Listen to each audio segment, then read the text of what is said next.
कृष्णा राधे राधे। कैसे हैं आप सब लोग?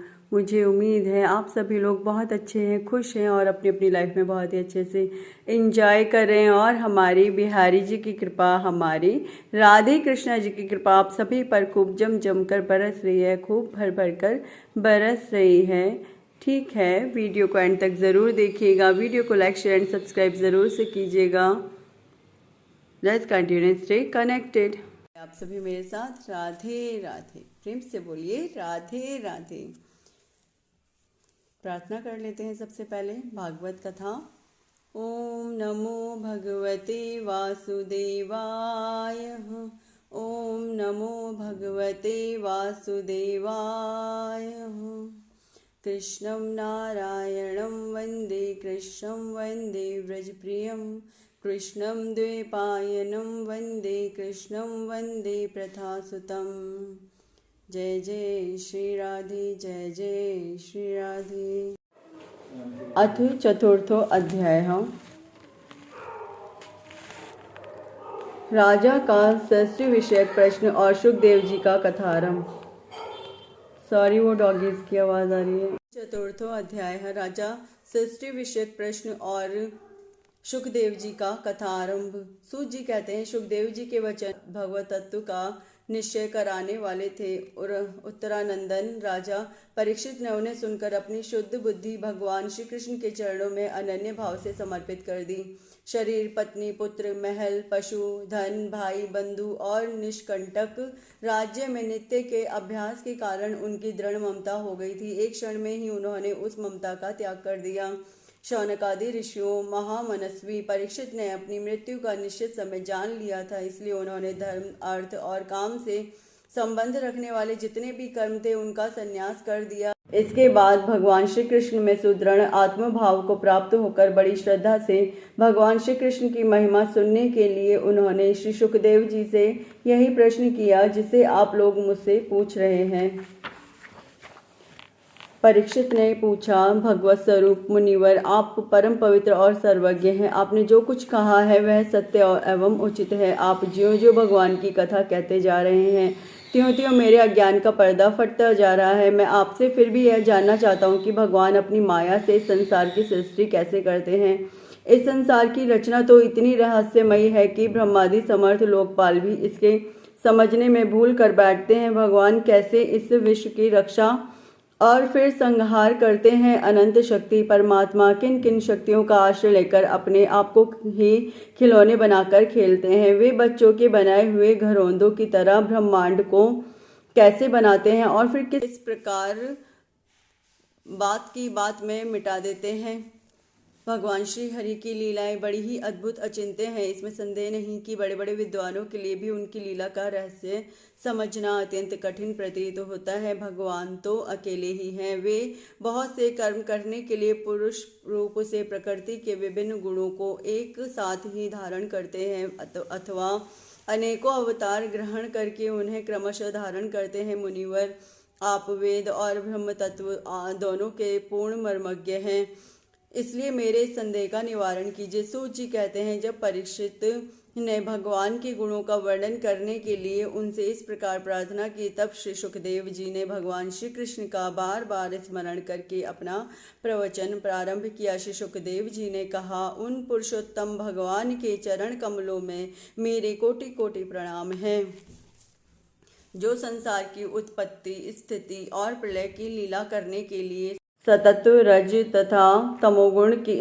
रूप तीन शक्तियों को स्वीकार कर ब्रह्मा, विष्णु और शंकर का रूप धारण करते हैं, जो समस्त चर अचर प्राणियों के हृदय में अंतर्मयी रूप से विराजमान हैं, जिनका स्वरूप और उसकी उपलब्धि का मार्ग बुद्धि के विषय नहीं है, जो स्वयं अनंत हैं तथा जिनकी महिमा भी अनंत है। हम पुनः बार बार उनके चरणों में नमस्कार करते हैं, जो सत्पुरुषों का दुख मिटाकर उन्हें अपने प्रेम का दान करते हैं, दूसरों की सांसारिक बढ़ती रोक कर उन्हें मुक्ति देते हैं तथा जो लोग परमहंस आश्रम में स्थित हैं उन्हें उनकी भी अभिष्ट वस्तु का दान करते हैं, क्योंकि चर अचर समस्त प्राणी उन्हीं की मूर्ति हैं, इसलिए किसी से भी उनका पक्षपात नहीं है। जो बड़े ही भक्तवत्सल हैं और हठपूर्वक भक्तहीन साधन करने वाले लोग, जिनकी छाया भी नहीं छू सकते, जिनके समान भी किसी का ऐश्वर्य नहीं है, फिर उससे अधिक तो हो ही कैसे सकता है। तथा ऐसे ऐश्वर्य से युक्त होकर जो निरंतर ब्रह्म स्वरूप अपने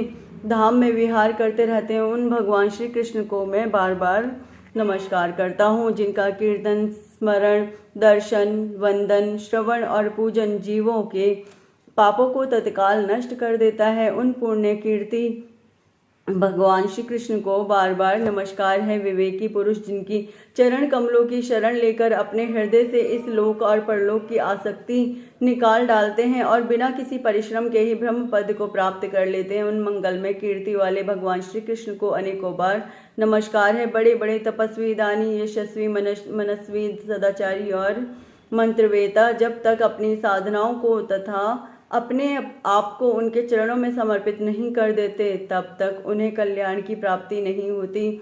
जिनके प्रति आत्मसमर्पण की ऐसी महिमा है, उन कल्याणमयी कीर्ति वाले भगवान को बार बार नमस्कार है।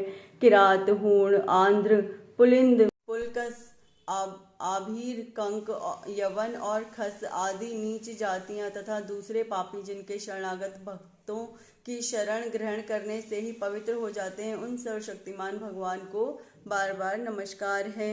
वे ही भगवान ज्ञानियों के आत्मा हैं, भक्तों के स्वामी हैं, कर्मकांडियों के लिए वेद मूर्ति हैं, धार्मिकों के लिए धर्म मूर्ति और तपस्वियों के लिए तपः स्वरूप हैं। ब्रह्मा, शंकर आदि बड़े बड़े देवता भी अपने शुद्ध हृदय से उनके स्वरूप का चिंतन करते हैं और आश्चर्यचकित होकर देखते रहते हैं। वे मुझ पर अपने अनुग्रह की प्रसाद की वर्षा करें, जो समस्त संपत्तियों की स्वामिनी लक्ष्मी देवी के पति हैं, समस्त यज्ञों के भोक्ता एवं फलदाता हैं, प्रजा के रक्षक हैं, सबके अंतर्यामी और समस्त लोकों के पालन करता है तथा वे पृथ्वी देवी के स्वामी हैं, जिन्होंने यदुवंश में प्रकट होकर अंधक, वृष्णि और यदुवंश के लोगों की रक्षा की है तथा जो उन लोगों के एकमात्र आश्रय रहे हैं, वे भक्तवत्सल संत जनों के सर्वस्व श्री कृष्ण मुझ पर प्रसन्न हो। विद्वान पुरुष जिनके चरण कमलों के चिंतन रूप समाधि से शुद्ध हुई बुद्धि के द्वारा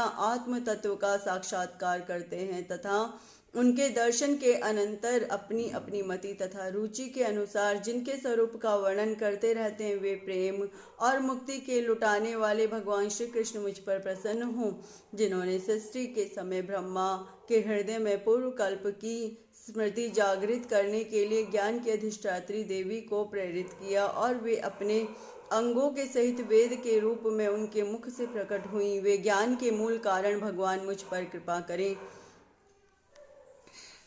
मेरे हृदय में प्रकट हो। भगवान ही पंच महाभूतों से इन शरीरों का निर्माण करके जिनमें जीव रूप से शयन करते हैं और 5 ज्ञानेंद्रिय, 5 कर्म इंद्रिय, 5 प्राण और 1 मन, इन 16 कलाओं से युक्त होकर इनके द्वारा 16 विषयों का भोग करते हैं, वे सर्वभूत में भगवान मेरी वाणी को अपने गुणों से अलंकृत कर दें। संत पुरुष जिनके मुख कमल से मकरंद के समान झरती हुई ज्ञानमयी सुधा का पान करते रहते हैं, उन वासुदेवा अवतार सर्वज्ञ भगवान व्यास के चरणों में मेरा बार बार नमस्कार है। परीक्षित, वेद गर्भ स्वयंभू ब्रह्मा ने नारद के प्रश्न करने पर यही बात कही थी, जिसका स्वयं भगवान नारायण ने उन्हें उपदेश किया था और वही मैं तुमसे कह रहा हूँ। इति श्रीमद्भागवते महापुराणे पारमहंस्यायां संहितायां द्वितीय स्कंदे 4th अध्याय। भगवान के स्वरूपों का कुछ इस प्रकार से वर्णन किया गया और उनको बार बार नमस्कार किया गया है। ठीक है, इसी के साथ मैं विराम लेती हूँ और प्रेम से बोलिए आप सभी मेरे साथ राधे राधे। प्रेम से बोलिए राधे राधे। कलयुग केवल नाम आधारा, तो कृपा कीजिए और आप सभी भगवान जी के मंत्रों का जाप शुरू कर दीजिए आज से और अभी से। और भगवत गीता और भागवत कथा तो हम पढ़ सुन लेते ही हैं, है ना। तो यदि और भी उनके और करीब जाना है, उनसे और ज़्यादा साक्षात्कार प्रेम बढ़ाना है, तो उसके लिए हमें क्या करना होगा? हरे कृष्णा कृष्ण कृष्णा हरे हरे, हरे राम राम राम हरे हरे। ओम नमो भगवते वासुदेवाय। दोनों में से कोई भी एक मंत्र उठाइए और शुरू हो जाइए। अधिक नहीं माला कर सकते तो 2 माला भी कर सकते हैं, 2 भी नहीं कर सकते हैं तो 1 माला भी कर सकते हैं। ओम नमो भगवते वासुदेवाय आई थिंक 3 माला तो कर ही सकते हैं और बड़े आराम से कर सकते हैं। ठीक है, इसी के साथ मैं विराम लेती हूँ और प्रेम से बोलिए आप सभी मेरे साथ राधे राधे। कोई भी गलती हो जाए करे तो कृपा कीजिए और माफ़ कर दिया कीजिए। ठीक है।